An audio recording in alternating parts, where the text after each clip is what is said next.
Now we're going to put Dantian rotation and arm movement together. The next series of movements is called the silk reeling patterns of the arms. I'm going to give each one of these silk reeling patterns names. Some of them are the original names that were used by the Tai Chi practitioners hundreds of years ago, but of course translated into English. A few of them I've given names to because they never actually had names. I isolated these movements and exercises from the Tai Chi long form, and I've put them together for my students so that they can better understand the way in which the arm actions in Tai Chi work. The first action we're going to perform I call the coronal circle. Keeping both of the hands together, using the Dantian's rotation to turn the arms, we simply move the hands and arms in a circle. Again, it looks like that big O. In my opinion, it's the easiest of the silk reeling patterns of the arms to perform, just simply because the hands are moving together, creating a single circular energy, as opposed to some of the other patterns which create two different circular energies at the same time. Like Dantian rotation, you always want to go both directions.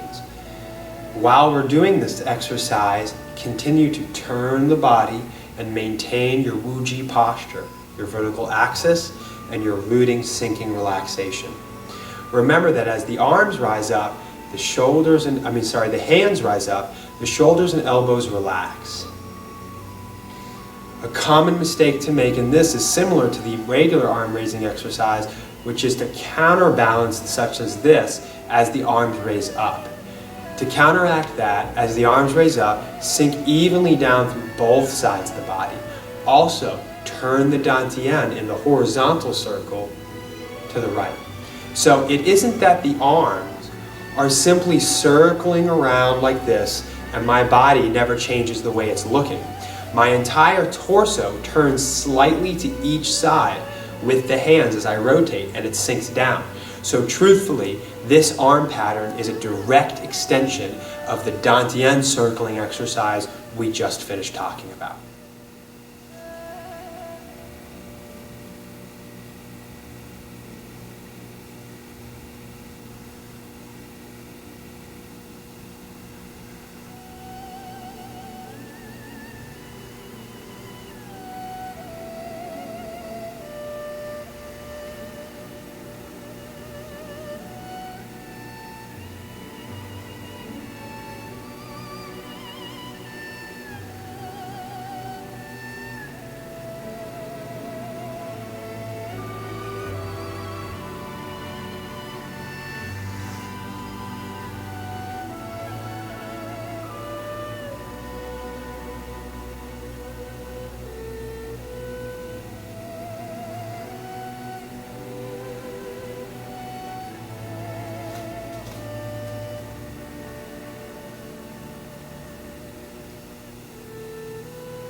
That's the first of the silk reeling exercises of the arms.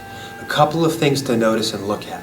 One, the hands are neither overly extending in the fingers, nor are they slack in the fingers, but they are naturally extended so that the fingers have natural space between them, and that they're extending to a lengthened or straightened position without being stiff or limp. Being stiff is excess yang, limp, excess yin. So with everything in Tai Chi, we want to try and strive to find the balance. 2.